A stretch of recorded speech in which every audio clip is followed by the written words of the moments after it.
Bonsoir à tous et bienvenue dans cette édition du journal de 19 heures en direct depuis Beijing. On commence cette édition avec les prochains voyages du président chinois à l'étranger.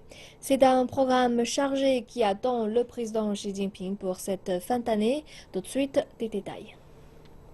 Le ministère chinois des Affaires étrangères a annoncé mercredi que le président participerait à la conférence sur le climat à Paris entre les 29 et 30 novembre avec l'objectif d'arriver à un plan d'action mondial post-2020.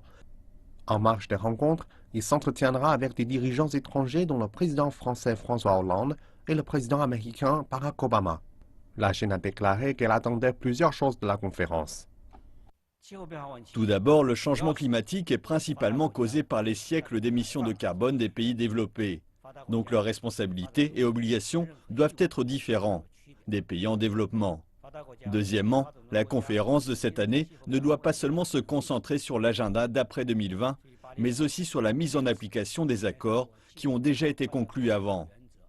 Troisièmement, la conférence de Paris doit envoyer un message clair au monde sur le développement vert à faible émission de carbone et encourager tous les pays à explorer leur propre voie pour arriver à une croissance faiblement émettrice de carbone. Dernièrement, les pays développés doivent remplir leurs obligations dans l'aide financière et technologique pour aider les pays en développement, en particulier en tenant leurs engagements de fournir une aide annuelle de 100 milliards de dollars avant 2020 aux pays en développement et peu à peu augmenter le fonds après 2020. Après sa visite en France, le président chinois Xi Jinping se rendra au Zimbabwe pour une visite d'État de 2 jours. Durant cette visite, les deux pays signeront d'importants accords portant sur l'infrastructure, l'investissement, les échanges culturels et la protection de la faune. Le président chinois se rendra ensuite en Afrique du Sud, où il assistera au forum sur la coopération sino-africaine.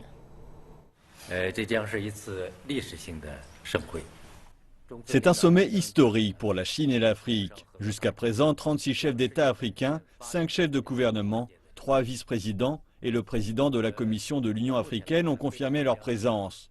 Le forum de cette année est jusqu'à présent celui qui a rassemblé le plus de personnes.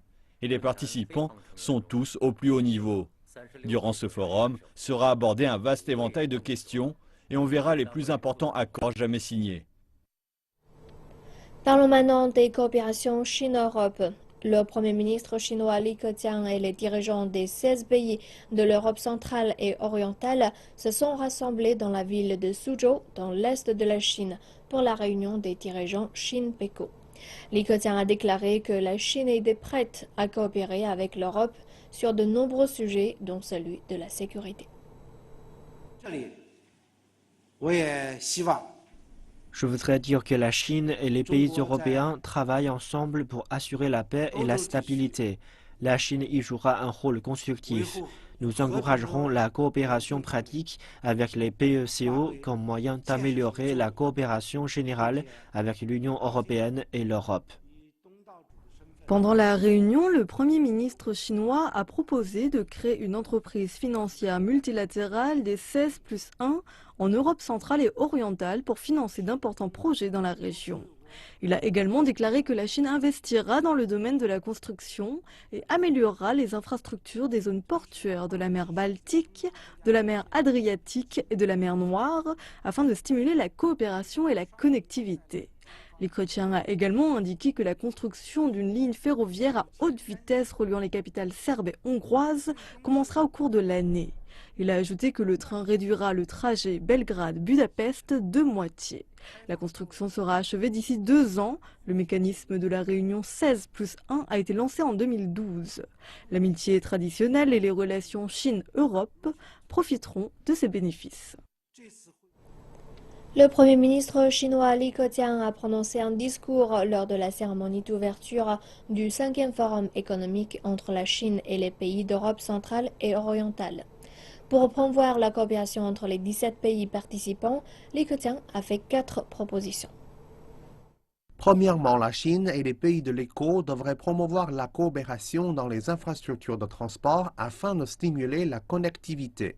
La Chine a signé des accords séparés avec la Hongrie et la Serbie sur la construction et la rénovation d'une ligne de chemin de fer entre les capitales serbes et hongroises. Deuxièmement, Li Keqiang a déclaré que les deux parties devaient étendre leur coopération dans les capacités de production. Il a suggéré que les produits à haut coût et performance de la Chine, les demandes de développement des pays de l'éco et la technologie de l'Europe occidentale soient mieux connectés afin de renforcer la coopération. Troisièmement, le Premier ministre chinois a souhaité que l'agriculture devienne un secteur clé du commerce Chine-Éco. La Chine va accroître les importations de produits agricoles des pays de l'éco et améliorer la coopération sanitaire. Quatrièmement, M. Li a espéré que la Chine et les pays de l'éco exploreront de nouvelles opportunités pour lancer une ligne de crédit spécial de 10 milliards de dollars et un fonds d'investissement de 3 milliards de dollars. Li Keqiang a également indiqué que l'établissement d'un fonds en renminbi pour soutenir la coopération 6+1 était possible. Il a encouragé la coopération dans les opérations d'échange de devises, les règlements en devises locales et la régulation financière. Le Premier ministre chinois a ajouté que la Chine et l'éco devaient également discuter de la possibilité d'établir une société financière. En Tunisie, au moins 12 personnes ont été tuées et 20 autres ont été blessées dans la capitale après l'explosion d'une bombe dans un bus transportant des membres de la garde présidentielle. Le président d'une état d'urgence de 30 jours à travers le pays et a imposé un couvre-feu dans la capitale. Après l'explosion, la police a encerclé la zone à Tunis et érigé des barrières de sécurité pendant que les ambulances évacuaient les morts et les blessés. Personne n'a revendiqué l'attentat, mais le gouvernement tunisien l'a qualifié d'attaque extrémiste. Le président tunisien n'était pas à bord de l'autobus au moment de l'explosion. Parlons des tensions au Moyen-Orient. Le 24 novembre, la Turquie a abattu un avion de chasse russe près de la frontière syrienne, prétextant qu'il avait violé son espace aérien. L'armée turque a dévoilé une image radar qui montrerait les emplacements où l'avion est entré et sorti de son espace aérien. Les Turcs ont déclaré que l'appareil Su-24 avait été averti 10 fois en 5 minutes et que 2 de leurs avions de chasse F-16 ont alors abattu l'avion russe. Des images de la télévision turque montrent l'explosion de l'avion et son écrasement dans une montagne syrienne. La Turquie et la Russie ont convoqué leurs représentants diplomatiques respectifs et le ministre des Affaires étrangères russe, Sergei Lavrov, a annulé une visite en Turquie qui devait se dérouler mercredi. Le premier ministre turc, Ahmet Davutoglu, a défendu le geste disant que c'était une mesure nécessaire et tout à fait légale en raison du non-respect des frontières. Le président russe Vladimir Poutine a dit que l'avion avait été attaqué alors qu'il se trouvait en Syrie, à 1 kilomètre de la frontière, qualifiant le geste de la Turquie comme un coup de poignard dans le dos.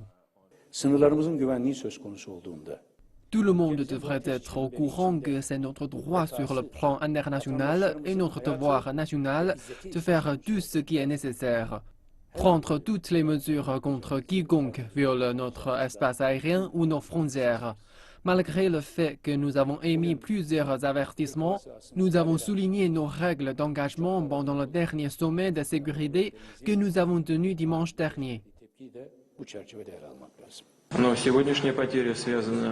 Pour nous, la perte d'aujourd'hui a été comme un coup de poignard dans le dos par les complices des terroristes. Je ne peux pas décrire la situation d'une autre façon.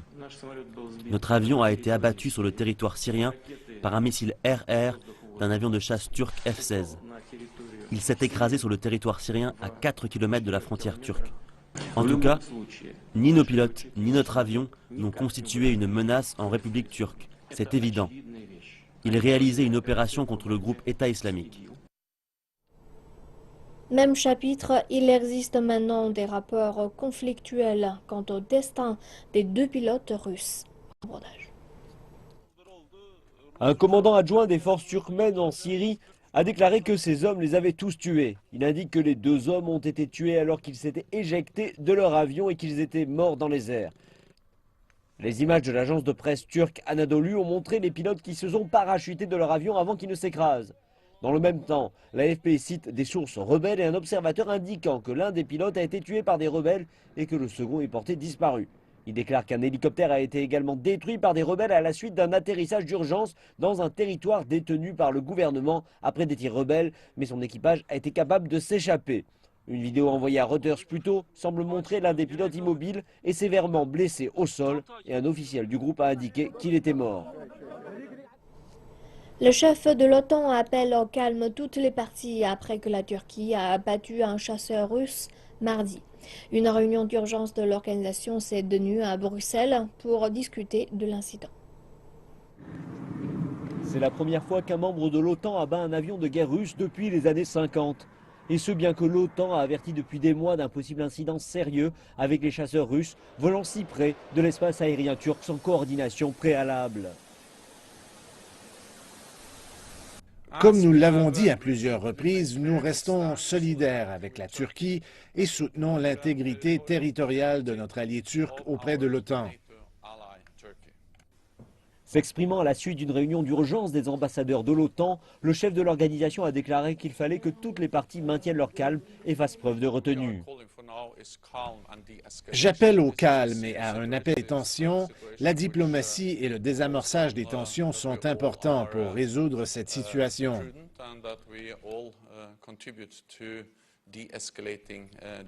Et l'incident intervient à une période délicate dans les relations entre la Russie et l'OTAN. Au lendemain des attentats de Paris et de l'avion de passagers russe, les relations entre Moscou et l'Occident, en particulier avec la France, ont commencé à s'améliorer de façon significative, rapprochant les deux vers l'objectif d'éradiquer un ennemi commun, le groupe terroriste qui s'appelle lui-même État islamique. La Russie et les puissances occidentales ont également récemment pris des mesures préventives en vue de travailler ensemble à une solution politique sur la guerre en Syrie. Mais la relation demeure fragile et sera mise à rude épreuve si jamais la Turquie invoque l'article 5 du traité de l'OTAN qui stipule que tous les États doivent venir en aide pour la défense d'un de leurs membres. Le ciel au-dessus de la Syrie est de plus en plus occupé depuis que Moscou a commencé sa campagne contre le groupe État islamique, fin septembre. L'incident de mardi a mis en évidence la profonde méfiance mutuelle entre la Russie et la Turquie. La Russie a commencé ses attaques aériennes contre les militants du groupe État islamique le 30 septembre, à la demande du gouvernement syrien. 3 jours plus tard, la Turquie prétend qu'un avion russe Su-30 est entré dans l'espace aérien turc le long de la frontière avec la Syrie. Je vais le dire encore une fois très clairement, nous ne ferons concession sur la sécurité de nos frontières et sur la sécurité de notre espace aérien. La Russie a reconnu l'incursion, disant que c'est la météo qui est à blâmer. L'incident a été causé par le mauvais temps dans cette région. Ne cherchez pas de conspiration ici.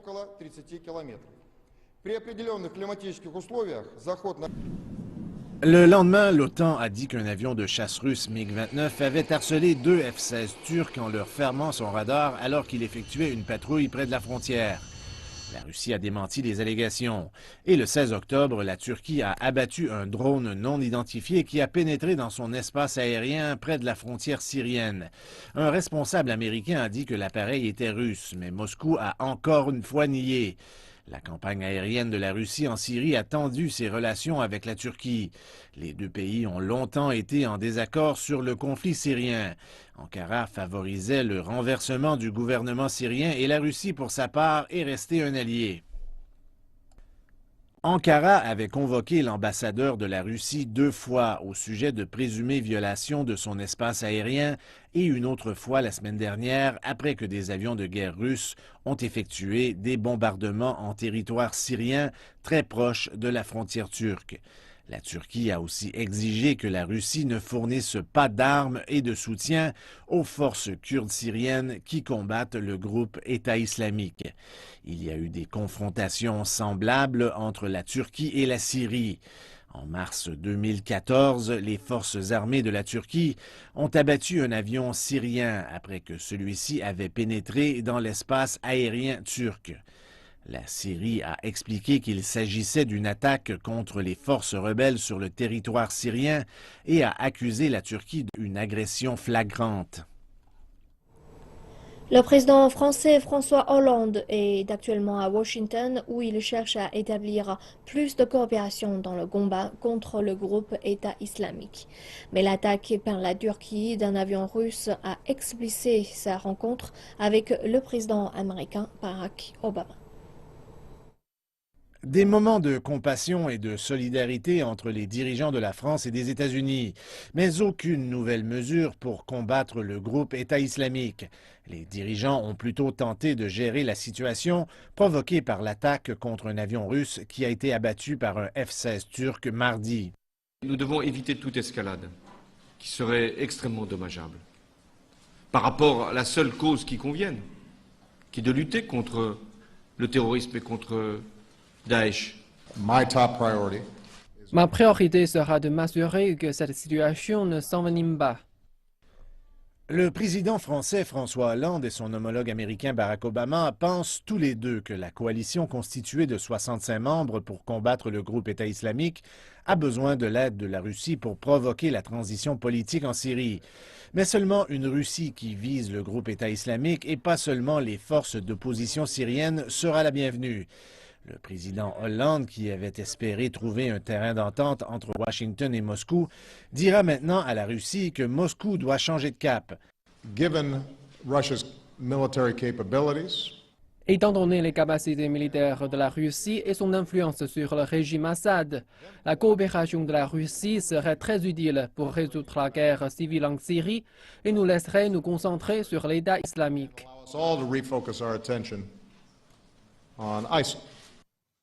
François Hollande estime que le vote du Conseil de sécurité de l'ONU la semaine dernière donne une raison aux pays qui n'ont pas encore rejoint la coalition de changer d'idée. Il dit que la priorité maintenant est d'augmenter le nombre des opérations contre le groupe État islamique, de reprendre des emplacements et de fermer la frontière turco-syrienne pour empêcher les djihadistes de retourner en Europe. Merci de nous retrouver pour la deuxième partie de cette édition. On va retrouver Raïssa Gérontin pour nous présenter le monde de l'économie. Bonjour à tous. L'industrie de la logistique en Chine se développe avec de nouveaux moteurs de croissance comme les biens de consommation. Plus de détails. Le marché total a atteint 181 000 milliards 900 millions de yuan de janvier à octobre, une hausse de 5,7% en glissement annuel. Ce que l'on peut remarquer, c'est que le sous-secteur des biens de consommation a augmenté de 33,3%. Le secteur industriel a lui grimpé de 6%, tandis que les importations ont baissé de 1,3%. L'industrie de la logistique est souvent vue comme un indicateur de la consommation. Cela en raison du grand nombre de consommateurs chinois qui font leurs courses en ligne, ce qui a fait croître le processus de transport, de stockage et d'emballage au cours de ces dernières années. Selon les experts, le changement de focus pour la consommation est plus avancé que les produits de grande échelle.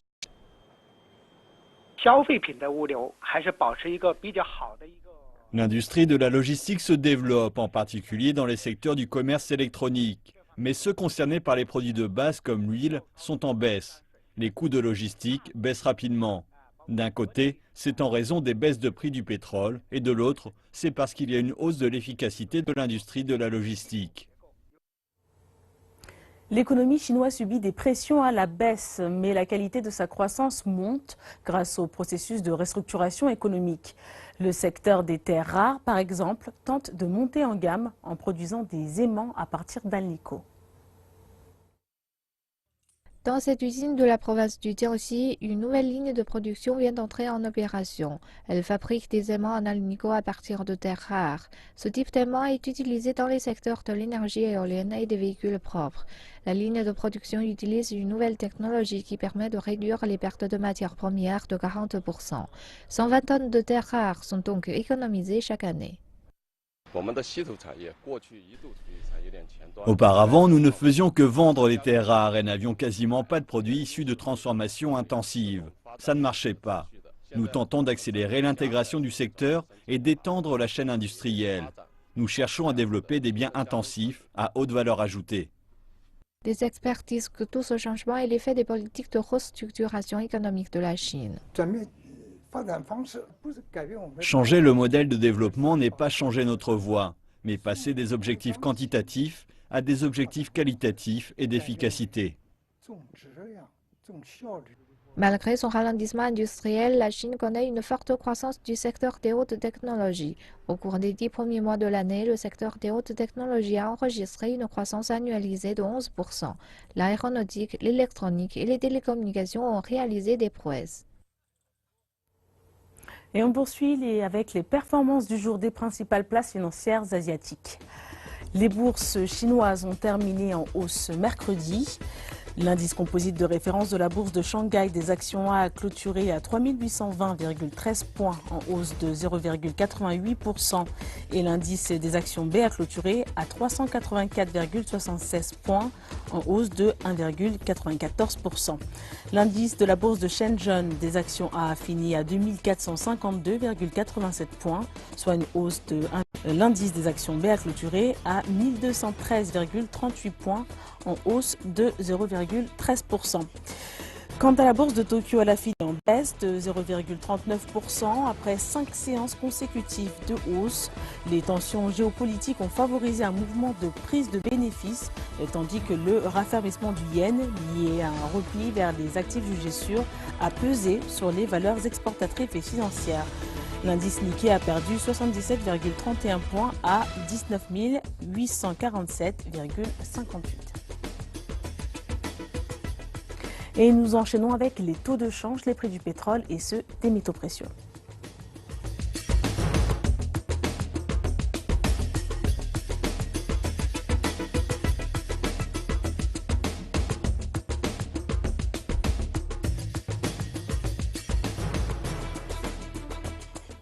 Renforcer la connectivité avec ses voisins de l'Ouest est un objectif clé de l'initiative chinoise Une ceinture et une route. Cela inclut les routes et les ponts, mais aussi les télécommunications. Aujourd'hui, la plus grande société chinoise de télécommunications, Huawei, amène le Kazakhstan à l'ère de la 4G. Accélérer les télécommunications. Le travail quotidien au bureau pourrait sembler ordinaire pour de nombreuses personnes. Mais pour Sincheva Meurer, cela lui procure un fort sentiment d'utilité. Elle est l'une des 400 employés locaux à travailler avec le géant des télécoms chinois Huawei au Kazakhstan. Ils font partie d'un projet ambitieux qui a déjà commencé à changer les gens ici. Nous créons un réseau 4G au Kazakhstan. Sans la 4G, la plupart des gens ici utilisent encore des signaux 2G et quelques-uns peuvent utiliser la 3G.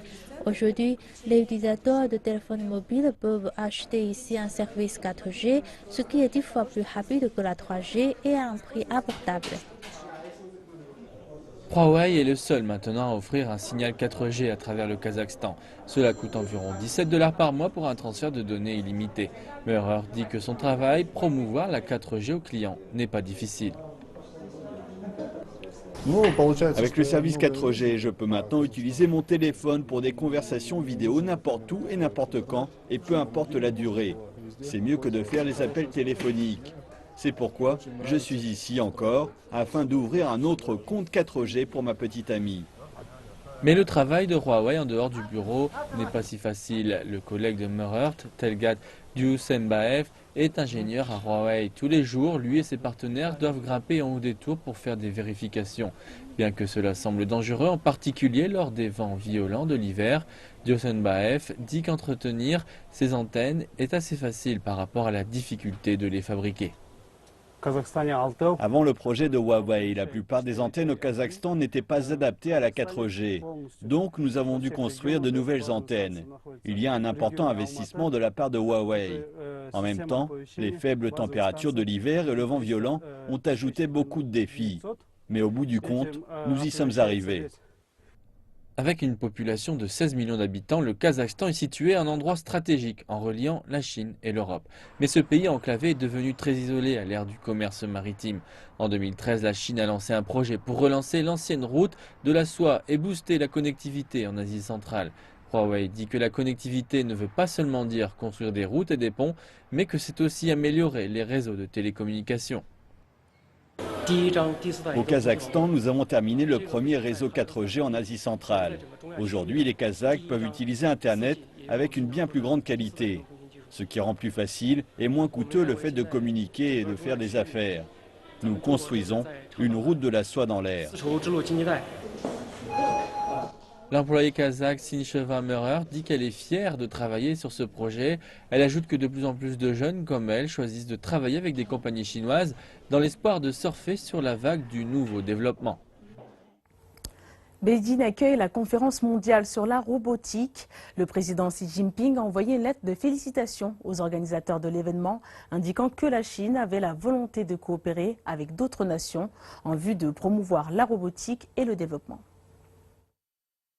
Des scientifiques du monde entier se rencontrent pour discuter de l'avenir des robots et offrent un festin de performance de ces meilleurs robots du monde.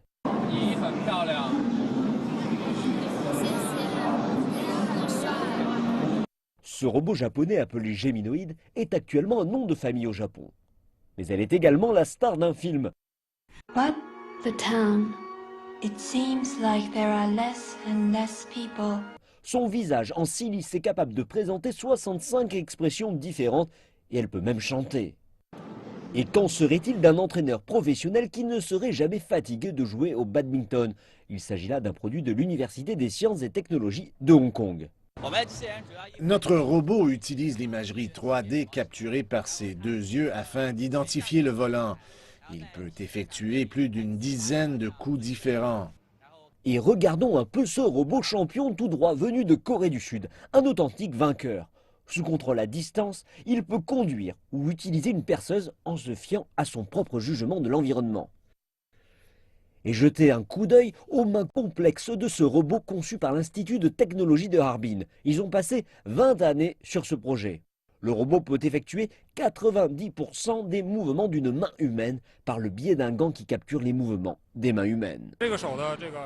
Cette main est hautement intégrée. Par exemple, les moteurs et autres réducteurs de vitesse sont tous intégrés dans les doigts, ce qui rend la main très petite. C'est la première fois que la Chine organise une telle conférence et l'organisateur déclare que cela présente plusieurs avantages. La Chine est devenue le premier marché des robots depuis 2 années d'affilée maintenant et il y a un large espace en vue d'un développement à l'avenir.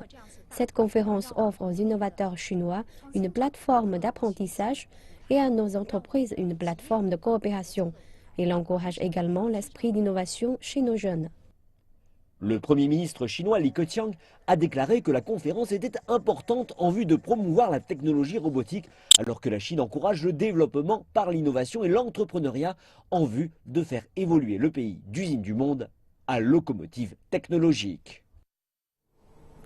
Et c'est la fin de ce volet. Retour au plateau avec Jordan. Merci pour ce volet économique et c'est ainsi que s'achève cette édition du journal. Merci à vous tous de nous avoir suivis. À très bientôt sur CCTV Français.